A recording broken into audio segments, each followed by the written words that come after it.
What podcast episode is it? 17. Driveline R&D Drinks podcast, episode 17, Sunday, June 7th, 8:38 p.m. While my brother works out clients downstairs. What's good? I'm your co-host, Alex Caravan, co-swag manager of baseball analytics, drinking a apocalypse, and I'm not trying to be like metaphorical here. Nice. Just the IPA that was in the fridge. Nice. What do we got? Nice. Go ahead, Lindley. Go ahead. Hi, Lindley, R&D engineer, Driveline Baseball. I'm drinking an Incline Cider Company Blood Orange. I'm in Rochester, Minnesota right now, and all of the liquor stores are closed after 6 on Sundays, so I was not able to get a beer that I like. Wait, that stuff sounds fire, dude. You don't like that? I'm kind of so many words in it. It's got to be good. If there's at least 4 words in the beer, it's got to be good. Blood orange cider? I don't know. I don't know. I saw like a butterscotch stout yesterday, and I almost broke my no stouts rule and got a stout just because I don't know. You love butterscotch, right? The coffee stout. You kind of look like butterscotch right now, dude. That yellow shirt and then like the very pale background. I'm used to like your dark lit. Yeah. You got that butterscotch filter on right now. Yeah. Caravan, I heard you say that your brother was working people out. He's like doing a training, like he's training people for a business. $50 an hour. Wow, dude, that's definitely against the Washington COVID rules for sure. You cannot let. Wait, is that actually? Let Lindley find out about that.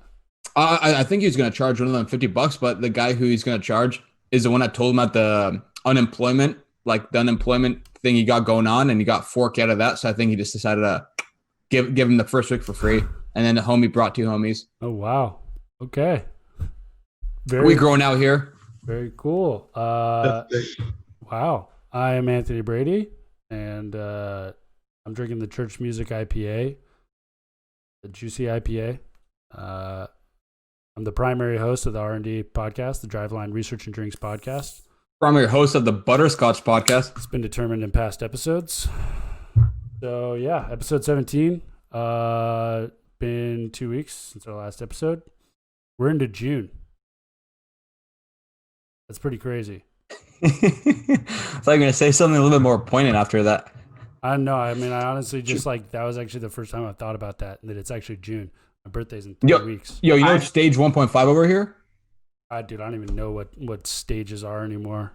Dude, Max and I went and got a beer at Pegasus. What? Last night.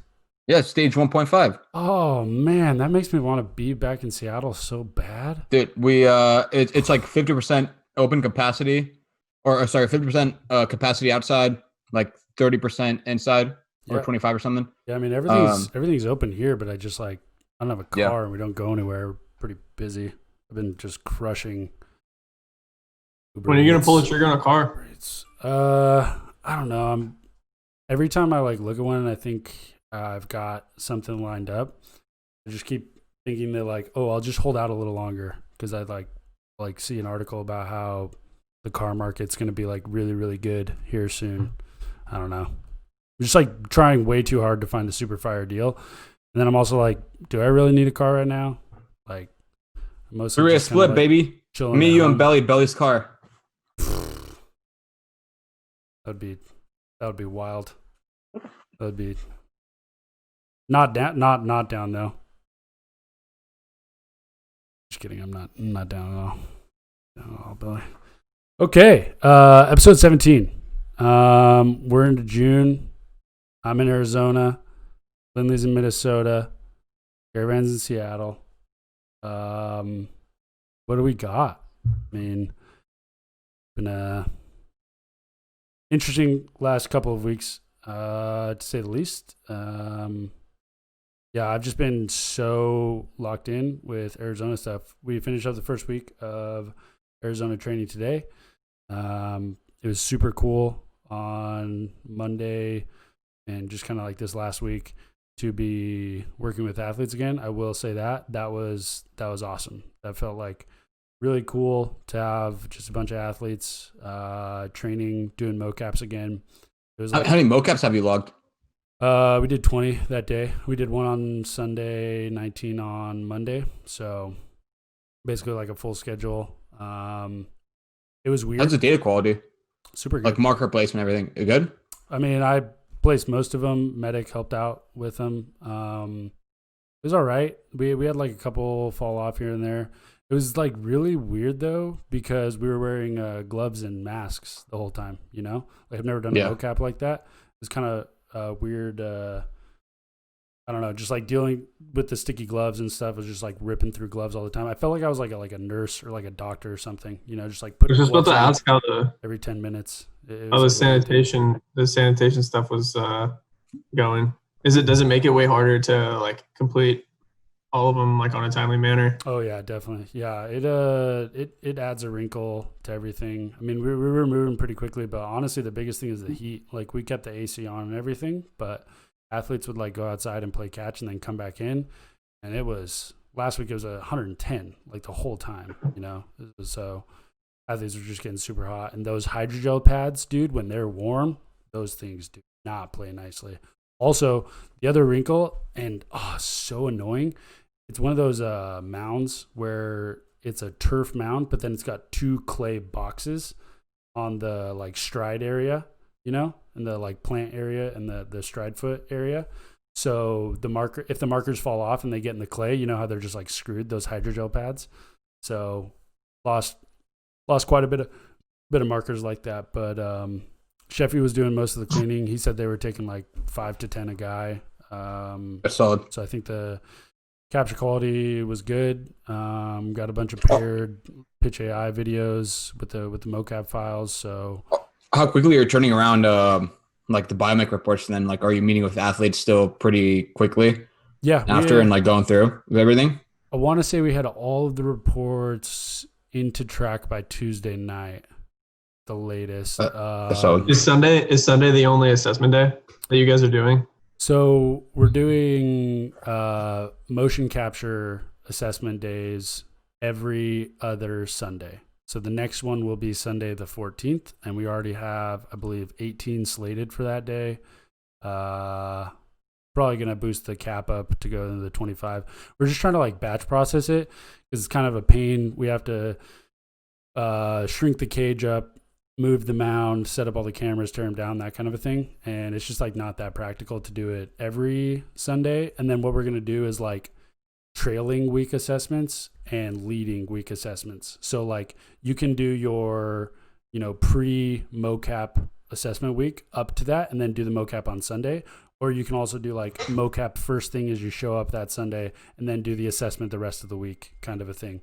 So it's kind of like we're catching both on both sides there with the mocaps. But I mean, we're full for the first 2 mocaps. So the next one after that will be June 28th, I think. It'll be the next day we get the mocap lab up.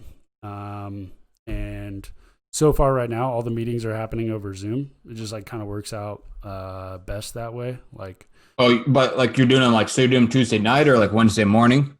Well, Medic and Langen are running all of them. So they just schedule them all out like Wednesday, Thursday, and Friday. I think they might have had some on Saturday, and then Gordo's doing some swing designs and hitting assessment stuff on Saturdays and Sundays. They just finished up a bunch today, and now we'll get more into like monthly training stuff, So I was like saying, I think we're gonna have like in the next 2 days, we have over 50 different athletes rolling through the facility, which is pretty crazy because we're still operating in like groups of 5 or smaller for all of them. Yeah. And there's like specific, like we're running it on a schedule where it's like hour-long slot, and then the gym is completely closed down for 10 minutes. Everyone's out, and we clean and wipe everything down, and then it opens back up again. People come in. So honestly, the biggest pain has been like figuring out and getting that intake process dialed. Everyone, like no one's allowed to come in without getting their temperature checked. Everyone has like a daily COVID symptom questionnaire, all that. So we're definitely operating with like an abundance of caution, and so far things have gone well. How's intent and mocap? What's the highest velo that you guys have seen so far? That's a good question, actually. Let me check. I want to say we had a couple 90s. We had a couple 90 pluses. We've had a handful of pro guys. The best bullet we've seen in mocap so far, I think, is 91.8. It looks like. Let me just do a quick little average. Yo, best bullet that wasn't you, bro. I know that was you. Average mocap velocity, which honestly is pretty good given the population. It was 84.1. That's including the throws that like we didn't keep and get cleaned. And it looks like we had 3 pro guys, 3 high school guys, and then the rest are college. So average mocap velo, 84.1, feel like pretty good for that many. Yeah. How's the environment? Like intensity and everything as far like music and just guys going all out. Is the heat okay, Rachel? Is the heat having? Yeah, that's what I was asking. Is the heat having an effect on like? I think do they not want to throw very hard because the markers keep falling off? Or no. I mean, really, we didn't have that many. There were 2 guys. Actually, Lindley, you could check out the athlete info sheet and see which ones were kept and which ones weren't. Because it really wasn't too bad. We were able to keep it like pretty cool. There were 2 guys that were bad. We're just like really sweaty and markers were going over. But even those guys, those were also like the hardest throwing guys. You know, they were like mid to upper 80s. And I think that's probably why they were falling off. But we were being like super careful with cleaning everything. Like everyone got like alcohol wiped down. The pads were kept, pretty clean, and like we were the only ones that touched them. So as far as like getting the markers on and keeping them on, we did a pretty good job, I think, there. It's not like they were flying off. And the place is super cool. It's got like big speaker music system. So we had that like going, everyone had their walk-up music. And all that. So the environment's pretty sweet, and I think the players like it a lot. Like the feedback is like everyone likes the area. I saw the hitting guys are doing like athlete education every day, or like I don't know the frequency, but that's kind of sick. Yeah. Is the pitching side doing that too? Like mini trainer talks is what they're calling them or something. Yeah, we're doing a couple things like that. There's like in your first session, there's like a little brief orientation that you have to go through, just because there's like so many guidelines and things that we have to follow, Like, do they have to sign off on all that? Yeah. I mean, I think honestly, the biggest bottleneck that we had the first day when we were doing all the mocaps was all the waivers that need to be signed, and we have to like, it's not just where you just like give them the waiver and they like glance at it and sign it. It's like, we need to like, it's kind of like the flight attendant when you're sitting in the exit row, it's like they need your attention and like a verbal confirmation of like, do you understand this? Because we're trying to just like, you have to show up. It's like, okay, you're not allowed in. You have to go around this way.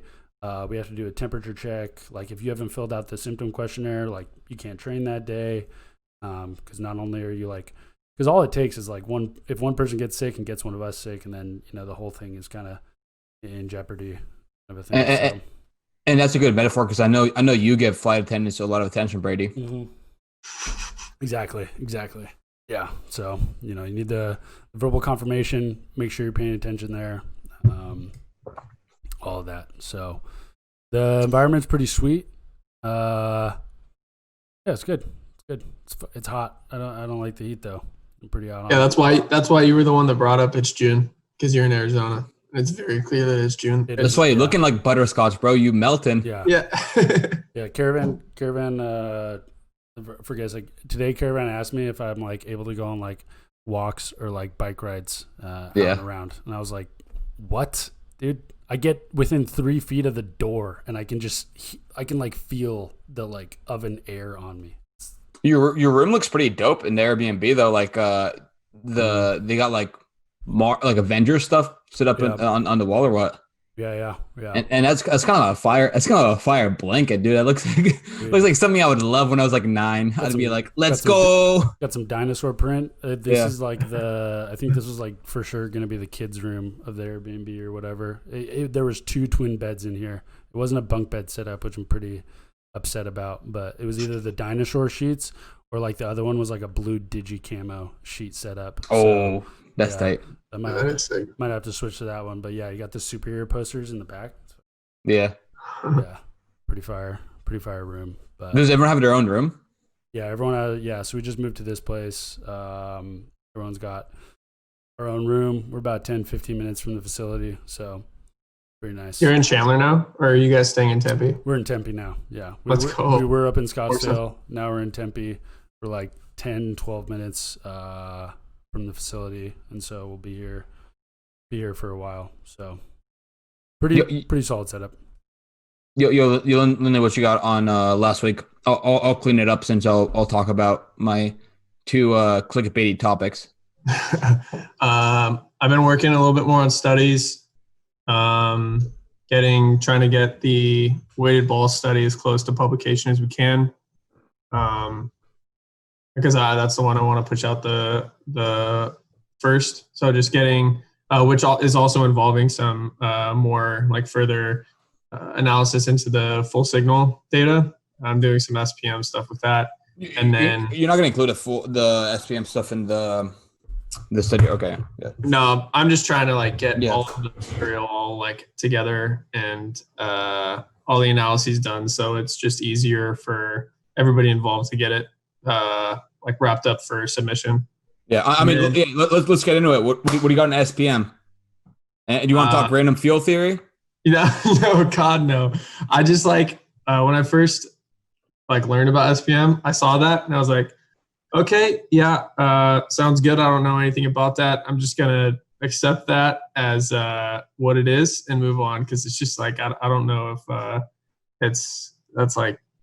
I don't really know either. That's why I was like linking so much stuff like for my own benefit. I'm like, this is gonna be good when I like have to go back and explain stuff. I was like, check out this study, this explained here. Yeah, it'll be good for if we end up publishing a like academic article with SPM or even a preprint. It'll be good to have like discuss that a little bit. And then more on SPM, I did another request last week, or I guess it was the end of the week before, doing some full signal hip shoulder separation analysis. So between bucketed athletes by a measure of energy transfer. So a lot of study stuff the last couple of weeks, and then they got some love. They got some love, like Mike following up and stuff on everything. Yeah, Mike was super excited about it. Paul Glazier wasn't super happy with it, but you're going to satisfy everyone, Lindley. Yeah, satisfy everyone. It was the coolest thing for me was that it like kind of corroborated, which we talked about on the podcast a few weeks ago, Wasserberger's analysis that he tweeted about the energy stuff. Yeah. So that was really interesting.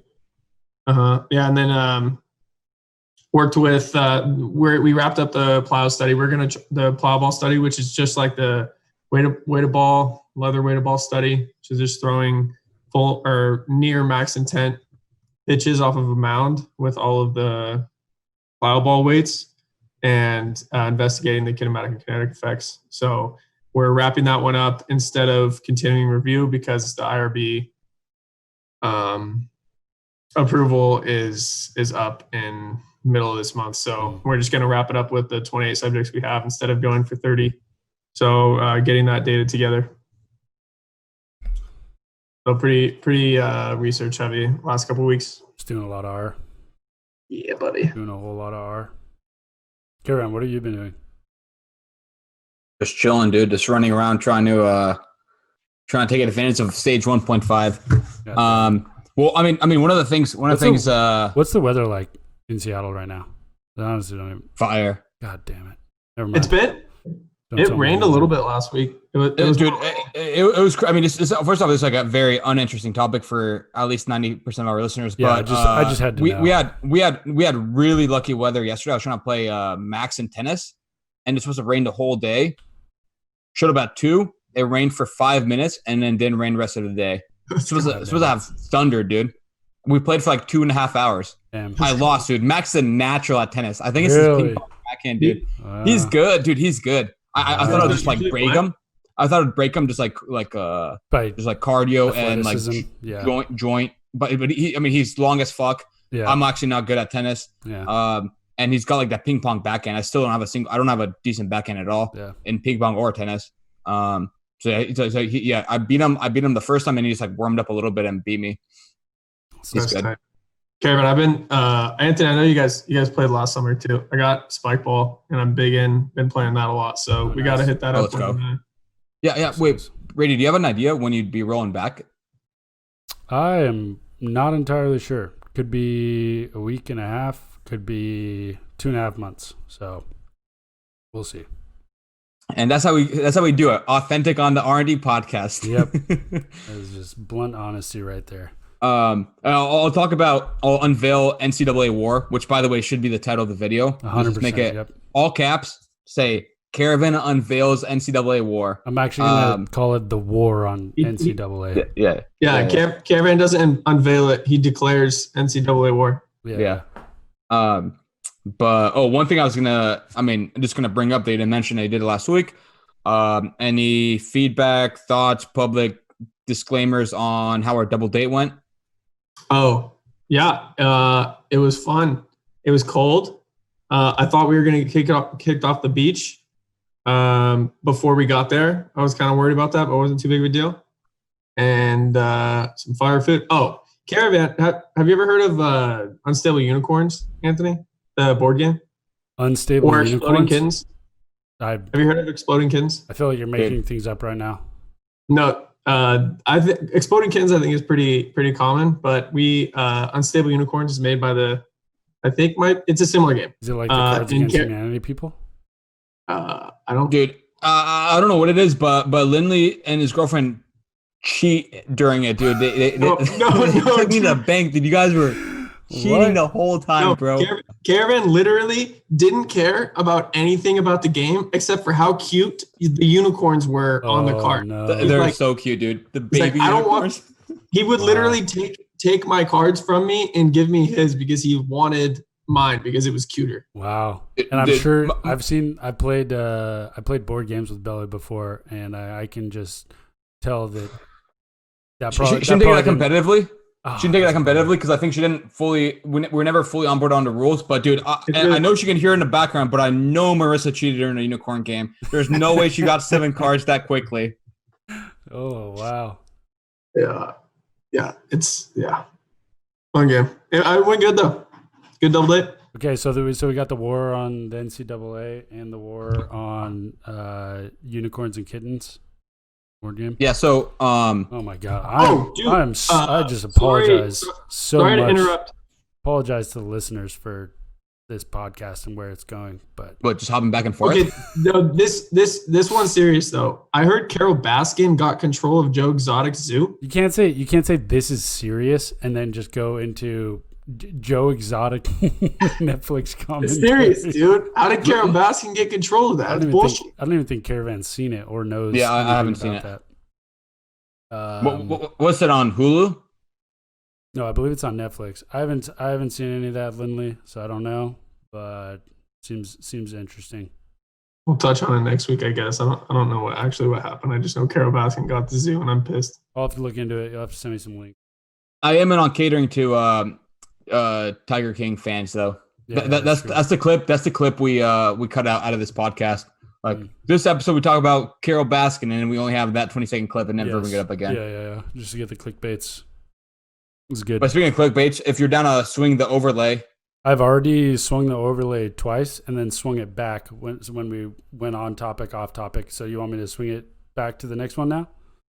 Yeah, and if you're gonna insert a unicorn / Tiger King. Okay, into the next segment. NCAA, the war on the NCAA. Yeah. So draft is Wednesday, and Driveline we've been. Yeah, dude. And actually, let's quickly fact check myself that it is. You guys know it's June. Crazy. Yeah. So draft is in 3 days on July 10th. God damn it. And no, so one of the things I've kind of talked about on the podcast, but we've been working quite closely with college baseball data, both for our D1 contract and overall just trying to kind of on our own initiative, push college sabermetrics, and a lot of it has been internal. We haven't released a bunch of it, but the plan is to release something probably Tuesday, right before the draft, and we are going to release something I'm really excited about, which is pretty good, and pretty good is my subjective, and let's be honest, objective, because I'm a quantitative analyst, qualification of what we've done, but some pretty good NCAA war estimates across like the last couple of years from 2017 on. And we are probably going to make a little, maybe potentially after the fact, but we'll kind of link it to the draft, maybe get a little bit more content out there. We'll have a shorter write-up on all the nitty-gritty details that go into it on Tuesday, and then we'll do like a longer blog post. A lot of it is honestly David Besky's work. David Besky, who's also my co-partner on my Saber paper that I presented on a couple months ago. Myself and Daniel Coyne have been kind of like, working with him on, and for him, it's been like his main focus, like the last couple of weeks, just working on finalizing NCAA war. And I mean, I don't know how intuitive that might seem to some people or not, but there's quite a few things that go into it. I'm not going to go into like too many nitty gritties, but I'll give like a quick overview, and then I'll see if you guys have any like specific questions. But David Besky, also point man on Arizona scheduling and support, been huge there. Sending out emails at 1 a.m. last night. But that's the thing, dude. Besky's a monster because right now, letting me know when I've messed up scheduling and logistics all the time. So he's hitting me up all the time about when I'm double booking people. So it's been pretty clutch. Yeah, but Besky's a monster, and because he's done R&D part time. Like right now, in theory, he should be doing. He should have like very little to no time on R&D, but he's still been cranking out like progress on the NCAA stuff. And like I said, it's on pace. I'm looking to like release a dashboard, which Melanie Bell has like been working on as well. So shout out to both of them. And like Dan and I have pretty much just been like giving them feedback and letting them like run with it. Mm-hmm. So that a lot of the work is going to be like on their end. But and also I don't know if you guys ever like really look on those college sabermetrics like research Basecamp posts, but what I'll now proceed to talk about will be like a very condensed version of that. I've talked with Dan about it a bit on a couple things, mainly because when Dan was working on some of the stuff, like the park factor side of things, he was asking me questions about the Colorado stuff and the WAC, because the park factors are like huge there, because a lot of the schools in that conference are just like crazy elevation and weird fence dimensions stuff. Yeah, he was looking into my old college stats, and he definitely should. Based on the park factors, I got a little boost, So is that why you think you hit so many hitters? Because the outfield was a little drawn in. Oh, that was why you're hitting so many batters? That's definitely why, actually. That makes sense. We found a very mild correlation between that. We found a mild correlation between hit by pitch rate and. I actually hit so many people because I was so scared of giving up a home run. So that's how I actually made it through my whole college career without giving up a home run, because I just beaned people. So I believe that, because when we were doing a simulated game, me and you in the cage, I didn't hit a home run off you, but I did get pegged a couple times. So I can definitely say from personal experience that is a tactic you go to when you fear the opposing batter's power. But anyways, all right. Caravan, he saw you try to hit a ball off a tee, and then he just knees started shaking. This is a guarantee. Emphasis on try for me. I'm pretty sure at the end of my first year at UNC, at the very end of the season, first game that I got into in the conference tournament at the end of the year, like obviously I'd hit a lot of guys, and like coaches and everything were like, okay, just like get over the plate, no beans, no walks. First pitch coming into the game out of the bullpen, I beaned someone just square in the back, just like right away. But I didn't give up a home run. So, anyway, switch back to overlay, and then switch it back. Right. Back to the war on the NCAA. Now, so a quick run through. Calculating WAR for position players. We followed a lot of, stuff already out there on Fangraphs and Baseball Reference. We ultimately, especially for pitchers, followed Fangraphs' method a little bit more closely. But like the getting the advanced stats necessary for it, like weighted runs above average, which is basically just a scaled version of WOBA, isn't too hard. But like once you get that, you also have to factor in positional adjustments, which will be different at the NCAA level versus the major league level. You have to define the replacement value, which again is like different based on like winning percentages, the distribution of like teams and distribution of talent across teams, all that kind of stuff. And, for breaking it down a little bit for position players, WAR is going to be made out of like the offensive contributions, which are much more straightforward. Yeah. The defensive contributions, which are much tougher across NCAA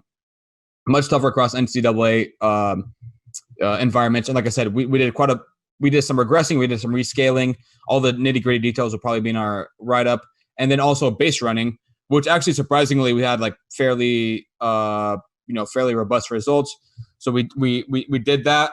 For pitchers, we followed Fangraphs' WAR, which is based on FIP, fielding independent pitching.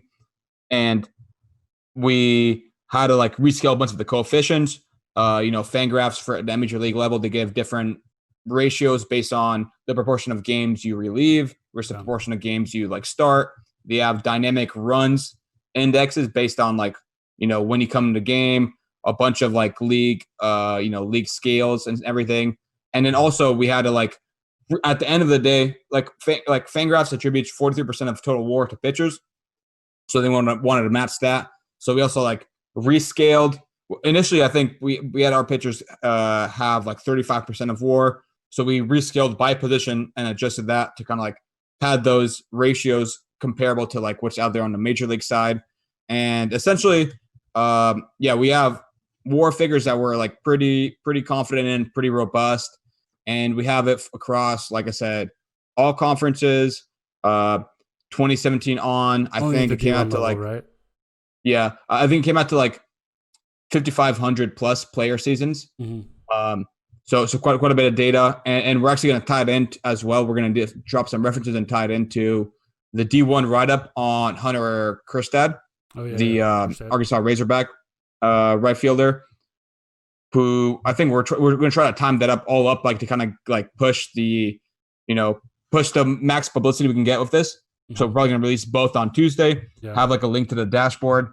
Have that like once we have that live, like I said, we might tie it into like a post-draft model, give reflections on team draft picks, how it shakes out based on like the WAR, the potentially the salary by WAR, so we can get like net present values on players and kind of try to quantitatively judge like teams' drafts. Oh, yeah. That's all like, and this is all like kind of like extra like cherries on top, because right now D1's not paying for it. Nobody's paying for it. We're gonna host it on our own.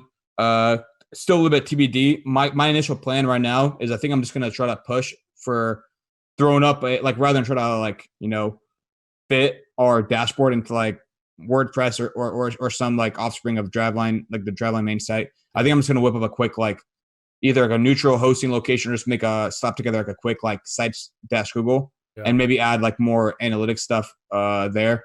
But yeah, we're gonna have the dashboard there. You're gonna be able to like play with it, like look up certain players, like select teams in years. You have like just like cutoffs. Any person can just look at it. Yeah. Just how did you guys go about validating the results for or like your like WAR evaluations? Like how do you go about like deciding whether or not they're going to be accurate? I will say, like before the draft, like after the draft, that can be a form of validation, right? I'll say that on Dan's stuff. Like Dan sent me, he sent me like a list or just like an eyeball test of like college, like basically like the best college pitcher seasons in the last like 3 or 4 years. And it was like, how do these look? Do these look whack? And I mean, all the guys on there I thought were like. All the seasons were ones that I mentioned. And even a couple there were a few that weren't on there that I brought up, and they were just like just outside the cutoff. Like I think he sent me like top 30, and there were a couple like seasons and guys that like I'd remembered watching and hitting back up on. And I thought it was just like, it was super cool. But at least on the like eyeball test from like the perspective of just like watching and paying attention to a lot of college baseball since 2017. Passed my eyeball pretty good test. Yeah, and to be honest, like I said, I personally did mostly like project management on a lot of this stuff. Dan set Dan took the lead on the actual like calculations and mapping over a bunch of stuff and giving kind of like advice to Besky and everything. There's like a bunch of factors that go into it. I don't want to like kind of like give a too quick of a rundown, but like for example, just like the more simple offensive side of things, like on the batting run side of things, we use like year by year WOBA weight, calculate WOBA. Then we applied like park factor and strength of schedule adjustment factors. Then we defined like replacement level WOBA as, because the idea is like replacement level should be like players that are kind of like riding the bench. We defined as a combined production output of people with like 0 to 10 games played in that year. Yeah. Then we like aligned that and mapped that over to performance in like 2019. So we like rescaled everything. And then we had like positional adjustments that were like based on like replacement level at each position. That again, we like mapped by year, mapped by conference, adjusted by park, showed the schedule. Yep. Base running was trained on a bunch of like MLB qualifiers as well. Like even like some OG like Bill James formulas. Fielding, like a lot of the we went with UZR and heavily regressed it and then rescaled it to kind of map that to actual like team fielding residuals. So like I said, like I don't want to kind of like underplay how many different, like how thorough we really work, because I think we're extremely thorough, and it can like even I'm almost like even like worried about like the short like rendition of what we did that we're gonna like try to push out on Tuesday. Yeah, that'll like kind of underplay because it's like not a simple process at all, and we had like a healthy database of play-by-play data that we scraped over the last couple of months, put it together, validated a bunch of stuff, how to toss out like people that didn't have enough innings pitched or people that didn't have enough like position like innings logged, all this stuff. So quite a bit goes into it, but like I said, I'm really excited about it. The dashboard should be really fun. And I'm just really excited to see like what people think publicly. I think you're gonna get like players, college baseball players are just gonna like be all over that. There's no one that's more addicted to college baseball statistics than college baseball players. Literally, all we did every Sunday or Monday or Tuesday, like after the weekend's over, everyone is just like on Twitter, on all the various like league websites, just like crushing through box scores, seeing how everyone else in the like league is doing and like stats. I mean, dude, college baseball players are addicted to their statistics and everyone else's 100%. I told like a bunch of my old teammates that we were doing this and like explained like, yeah, like we already got park factors. I showed them some stuff and they were just like, holy shit, this is so fucking tight. This is like awesome. I think like, especially if you're going to make that like dashboard and stuff public to people, like college baseball players are going to be all over that. And the crazy thing is, I still don't know what Hennis Tommy Mesa is either. Yeah. Yeah. It's just cool because like I don't know. I mean, I don't exactly know why, because it's definitely on a level like we crushed college baseball statistics on a level that we didn't really do with like Major League Baseball. There's like something there with, these guys are the same age, like they're the same age and stuff as me. They're just like at a different school. And I feel like there's also just like crazy weekends and statistics that go on in college baseball. Just with the dynamic of the season, because it's always like game Friday, game Saturday, game Sunday, and everyone's done at the same point. And then there's like a lull until your midweek and then another lull until your weekend games, right? So with everyone on the same schedule, it's not like a constant, like with Major League Baseball stats, like it's like every single day. But college baseball, it's like a weekend kind of event, and then everyone like and I can swing it so much. The season's shorter too, so like someone goes crazy a weekend, that's like a war. Yeah, they just get like one win. You have these like micro, like these like microcosms where it's like these 3 games, and this dude just goes like 13 for 15 with like 4 doubles and stuff, and you're like, oh my god, look at the weekend he had, kind of a thing. It's like no, thanks. It was a good weekend for me, but anyways, I'm pretty excited. Yeah. We can hit we can probably move on to our third overlay as well. Force plate stuff. Third topic. Force plate analysis, follow up. Did you guys scope the post size I hit? I did not. Yeah. I'm going in raw. Okay, dude. Let me know. This is a PG podcast. I'm going in with no background information. Lindley, you checked it out though? Yeah. I have a couple questions. Are you gonna? Yeah, I'll do a quick run over. So I think I've talked about like force play stuff before. It's like a burgeoning project. Give me the top of the page TLDR, the keynotes. Yeah. Oh, you are? No, I'm saying you give me that. What do we As got? the host, give me a TLDR. Yeah. Yo, did I ever tell you guys that Mike DM'd me at like midnight the day I released like the first made like the first message saying my TLDR wasn't good and I needed to write another one. I don't think you told me that, but he just sent me a picture and he's like, "This is not a TLDR. It's still not clear what the main things are." So okay, and then he sent and I was like, okay. And then he sent like he wrote out a sample outline with like filler words of what it should look like, and I was like, oh no. Mike spent at least like 8 minutes telling me formatting a sample TLDR. So now I feel so bad. Like not only like he was like, I really need to help this guy out. I need to like give him an exact sample outline to follow. So I was like, okay, man, I'm right on it. I'll do a better one. Can you hit me with that outline, dude? Yeah, give me. You got me worried about my TLDRs now. Lindley, yours are good. Yours are good. The TLDRs are good. But anyway, Caravan, so yours are good too. Yours are good too. I mean, I hope they're good now. They're better now. The first kind of run of first force split analysis was like matching force split assessment data and biomech data. A lot of it was, some of it was like looking at force plate metrics related to other force plate metrics, then how each of them kind of related to velo, if handiness splits, like a bunch of kind of like things that had been out there for a couple months. I built a predicted velo model where I was predicting like what someone's pitch velo and mocap should have been based off their force plate metrics. Model was okay. I think I used 4 to 5 metrics. The first go round had about on my test data, like when you like train a model, you hold out some of the data, you call that the test data, and then you like reference a couple of weeks ago our podcast. We go deeper into that too. Yep. What? The model Testing and training model. Yeah. Didn't I have like a 5-minute rant on train and test, or was that in I think it was like 20 minutes. It was yeah, good. they go longer than that, dude. Yeah. Dude, time flies when you're having fun. I thought it was half a minute. That was the infamous. I don't even remember the word you used. Sigmoid function. Yeah.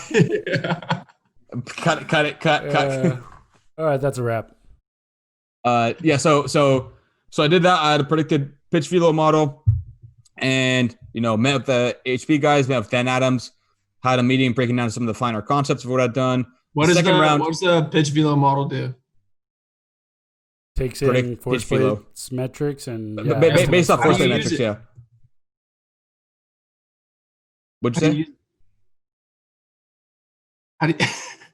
How do you use it? You'd go through the force plate assessment and then it would be able to like predict your velocity based on that, right? Yeah. So like for example, this is not the model, but a very like simplified example of that would be, say like the model was like predicted pitch velo equals 2.2 times the jump height on a counter movement jump. Dude, I have a great real example. I'm sure you guys have heard of this one before, but the early NPA predicted velocity model with the national NPA, the Tom House thing, RDRBI.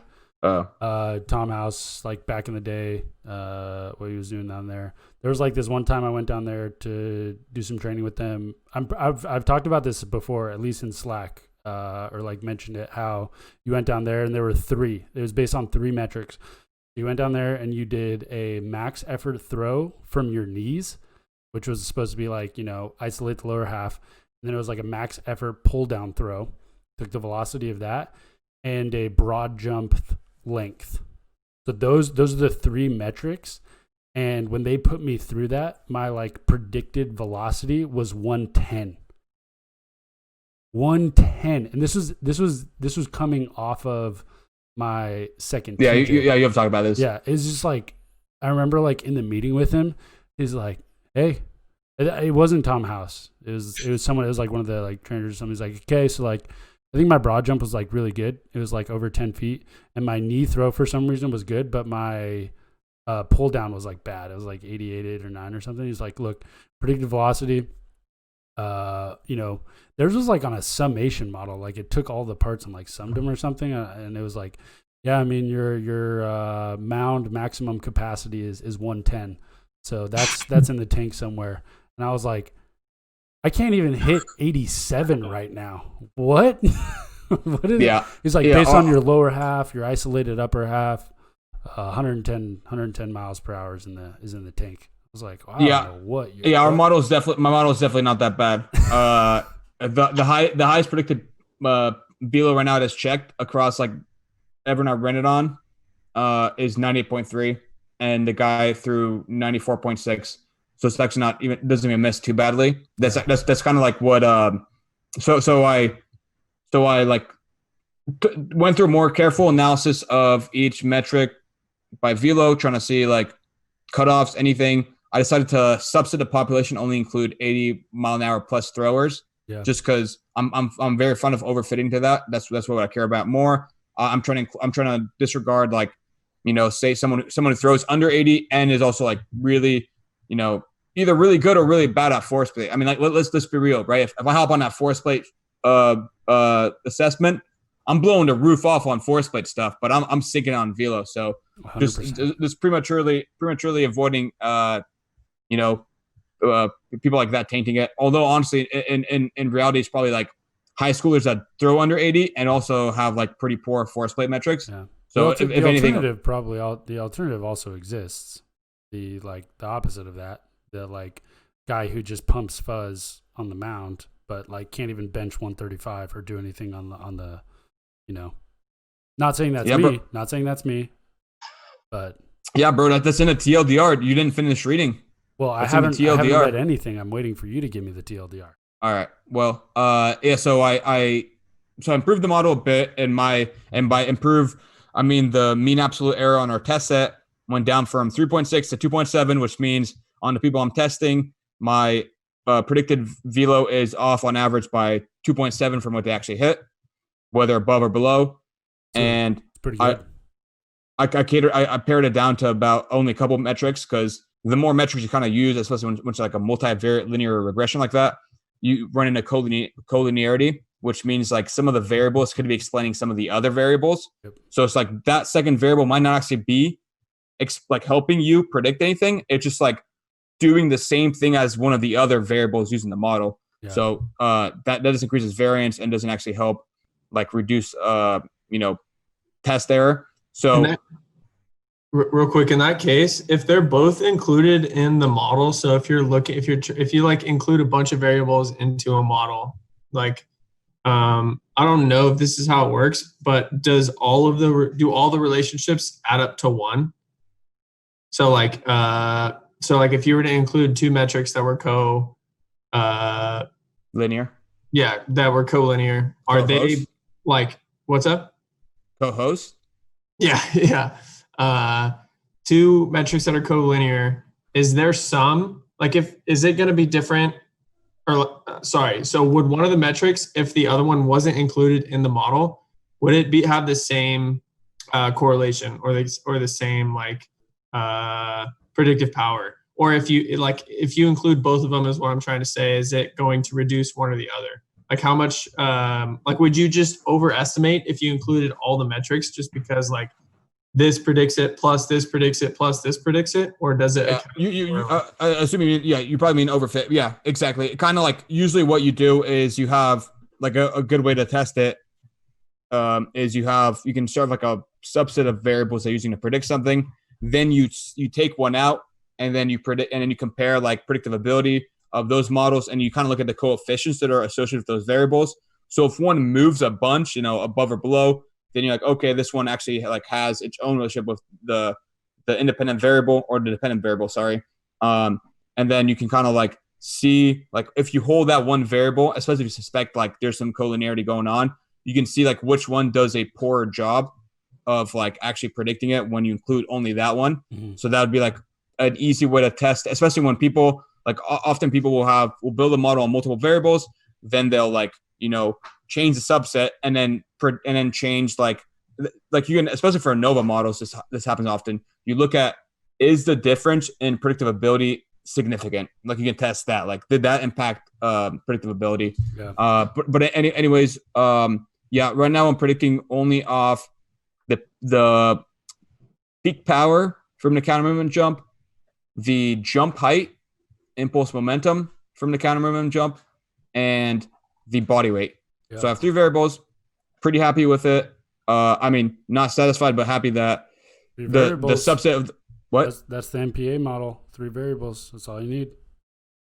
Yeah, I actually ran your data, and it says 77. But that's one of the outliers. That's one of the things I'm going to go into. That's a lie for all the listeners out there. I don't have any force plate data. So, but anyways, so yeah, so it's by no means anywhere near perfect. I put a picture of it in Basecamp. It's like, a fairly strong, it's like a decent linear relationship, but there's plenty of people that are either below or above the model, which is what I expect. And I would never assume, or I would have been like stunned if I was able to get like something too closely associated off force plate metrics. If you solve baseball with force plate metrics, I'd honestly be pissed. All right. Well, it wouldn't be solving. It'd just be like, being able to tell if someone's like supposed to be solve pitching velocity, I guess.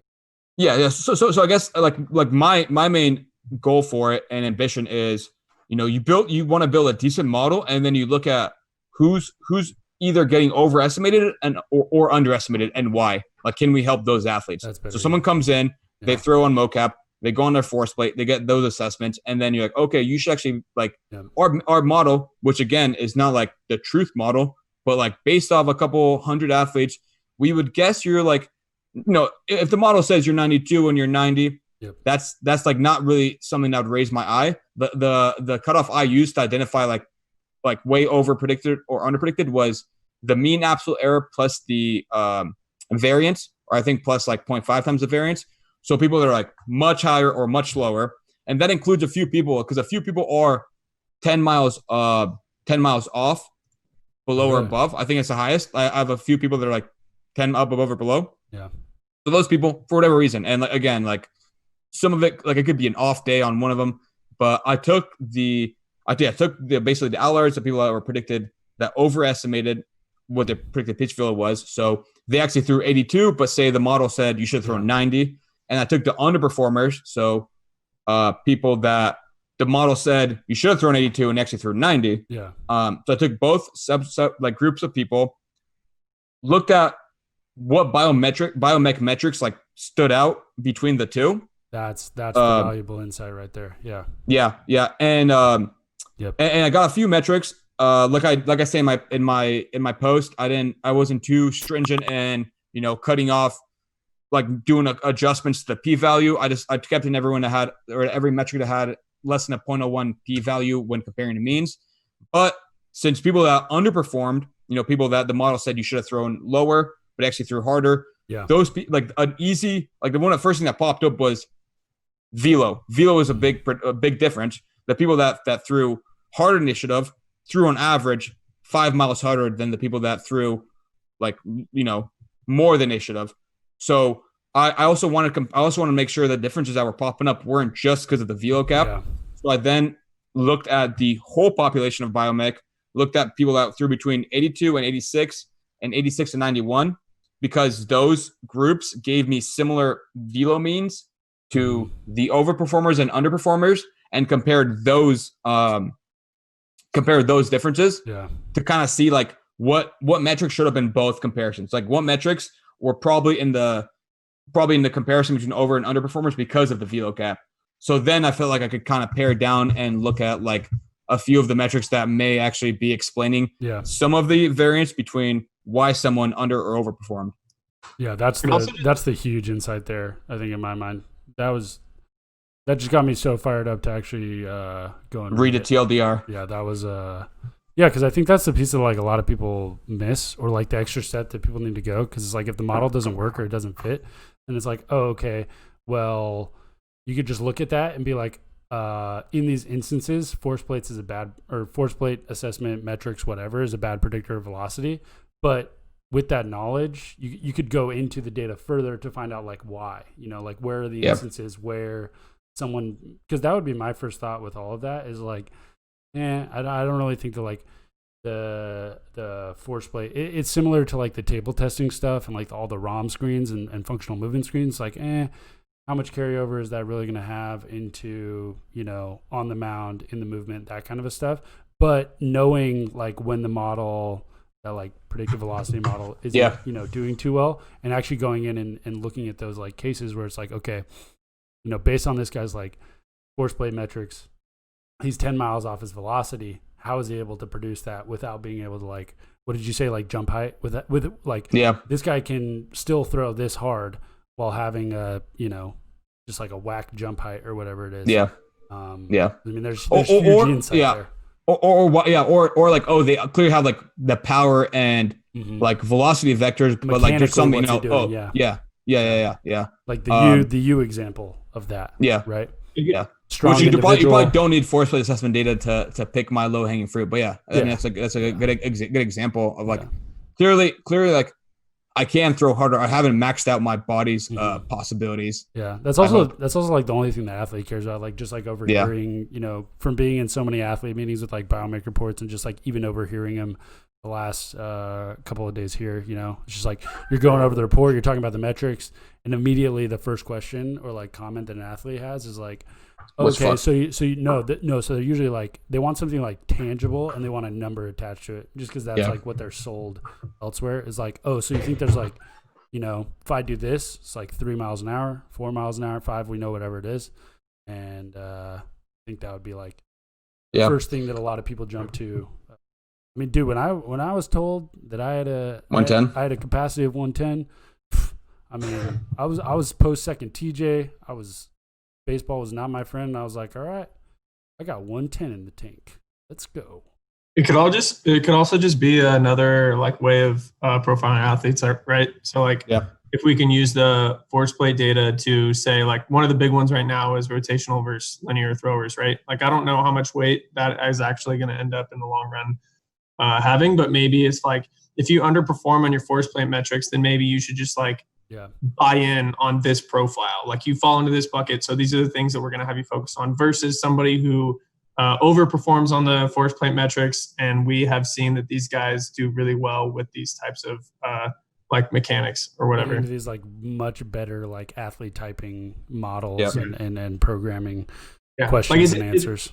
Is it better for us to attack, like if you don't have a good jump, is it better, or a vertical jump, is it better for us to improve your vertical jump and improve your explosiveness that way? Or is it better for us to just like, would it be more effective if we just attack a different type of throwing or like a different subset of mechanics? And understanding those like outliers that kind of like mess up the model and like understanding why, which is just like more insights into it, they can be like applied to later throwers. I mean, there's so many examples of like guys that I've played with that could just like pump fuel but couldn't touch a weight in the weight room, and the opposite, right? Like one of my old pitching coaches like thing is like, do you want to be an All-American in the weight room or All-American like on the mound kind of a thing? And we had so many instances where it was like dude could just crush the weight room and like not do anything on the mound. I think just like all over the place. And there's always going to be variability. So like, I mean, I think I'm glad you guys are pumped on it. And like, I think if I can hit any, either pushing research on us understanding like better how an athlete profiles when he walks in from like some data gathering, maybe adding value to the high performance assessment, whether that's like a report with your predictions spat out, some sort of like right away, number to take away from the assessment, and or just like combining everything together. Like the high performance assessment will blend into the biomech assessment more, and like the value will be there as well. Yeah, for sure. The first question that I was thinking about is kind of falls into the profiling thing. If you took out the people who threw less than 80 miles an hour, like understandably, but is it better to take them out and just not like consider those because that's not a super high performing velocity? Or is there like a possible to just break that down into a new model, like see if there's a different model that performs really well there? So maybe like a younger population, or just like a different population of athletes or trainees could benefit from or should respond differently to these force play analyses.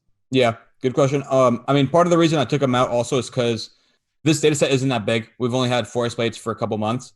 And when looking at a lot of the force plate metrics plotted against the pitch speed, I noticed there's quite a ton of variability under the 80-mile-an-hour barrier. And I think it's because like there'd only be like a few people. And I think those people were not super representative of the population. Or at least like it doesn't seem to me like it. And that kind of is a little bit reinforced by actually improving the model error a little bit once I took them out. But like in theory, if we keep gathering data and have more and more people, I would probably prefer to keep them in. But just like at this time, I was like these people are not really helping because they're not like a good representation of the actual athletes you're trying to predict. Yeah. And there's a ton of variability there. Yeah, that makes sense. That the higher variability was something that also is in the Biomech database, which I guess you use for this. So it's probably the same like cohort of like data points that we're talking about. The other one was that, so like generally with predictive models, so this is a little bit more like just like the fundamentals of making a predictive model like this. Like, is there value to doing a regression to the mean type model rather than like absolute values of force play metrics? So for example, instead of saying like my vertical jump is this, I'm going to multiply it by this coefficient, and that's going to be this term that's going to be summed with the other terms of the predictor, rather than like what I'm talking about is there value in doing it like this is the average vertical jump height, this is where you are. Yeah. So based on this coefficient, like whether you're negative or positive, we're going to give you a mean. This is the mean velocity that that average people have. And then we're going to subtract and add to that based on how you compare to the average in these various different metrics. Like, would that lead to a more, like my thinking is that it could possibly lead to a more stable, or like maybe more conservative like prediction, so there will be less maybe overestimations and underestimations, but it also just like maybe too conservative. I don't know. That's just like one of the things that I had tried doing one of these, a similar model for stolen bases based on things like a lateral bound. I think vertical may have been on one, but like there were like 5 metrics that I tried building one, and I ended up doing using like a mean and a regression to the mean type idea rather than like absolute values. Yeah, no, regression to mean is definitely a key thing that people implement on models, and like a really valuable thing. Just the war stuff we were talking about before. I mean, sabermetrics is all about regression to mean. Everything gets scaled to the league average, and then is like adjusted and then adjusted by position and adjusted by so on that end, I definitely may play around with adjustments to the mean. For myself, I would probably guess I would more likely do it for retest stuff, which I touched on as well. I don't know if I touched on it today, but I touched on the first round of analysis. We don't have that many people yet that have retested in both force plate and biomech values, but I think I already started playing around with like their gains relative, so it's not like 87 and 89. It's like plus 2 in velo. Yep. And how did that correlate with like, okay, plus 1.3 in jump height. Yeah. So a lot of it is really contingent. I would say in general, when building a model, and if you're wondering if you should regress it to mean or not, definitely look at it visually, because a lot of that can tell you as well if like, if the relationship is like generally there, but then like data points are like way off from the like best fit line, or whatever line you're using, then like that might like give you a hint that regression to mean can actually help it. But like you definitely, I definitely think in general, you should have like an intuition. Like, why are you regressing the mean? Like, retest is a good example because you want to see like the gains with like the gains in another field. But yeah, people do use regression to mean, and it definitely has value. Yeah, I guess my initial thought is like basing it off of like the individuality and the complexity of the movement kind of a thing. Like within pitching, and we've talked about this a bunch before, I just see so much more value in like the within subjects analysis because there's so much variability in the data set with how you actually perform the movement, while like doing something like regression to mean for like something like a squat or like running, there isn't that much like technique variability, right? Yeah. So I think you could do like more just like general regression to the mean type of stuff, and do more like between subjects comparison, person to person, because the technique is going to be very like stable. I would think. In pitching, we just like don't see that. We're like not seeing that in our data set. There's like so much variability introduced, so it's really hard to do like between subjects comparisons because like every time it's just like, oh, there's a lot of ways to create velocity, kind of a thing. So maybe designing it differently would be more helpful if we had a solid profile system going. So like you fall into this type of profile. Yeah, like if there was like an athlete type cluster kind of a thing, we identified like the top 5 movement patterns or whatever it is. Yeah, like the average velo or the average whatever in this group is this. This is how you compare to the average of these tests, and then see if that like explains why you're above or below that. Yeah, that's other fire. I think the within subject, like the assessment to retest, like findings that we might be able to tap into with that from like the force plate and the biomech side. I think that'd be cool to dig into. I would definitely read that and immediately skip over the TLDR straight to the. It's in the first round of analysis. The retest stuff. Like I said, the only negative is like there's only like 14 people, but I actually got some really robust correlations, like especially with like lead, knee, angular, velo, and a bunch of like the force of metrics. There's some good stuff in there. I'm pretty excited to get some. I don't know what the plan is as far as the assessments go, but I know Bill mentioned it previously. Pretty excited to see anything lateral, like a lateral bounder or like a skater jump, and see if that can improve the model.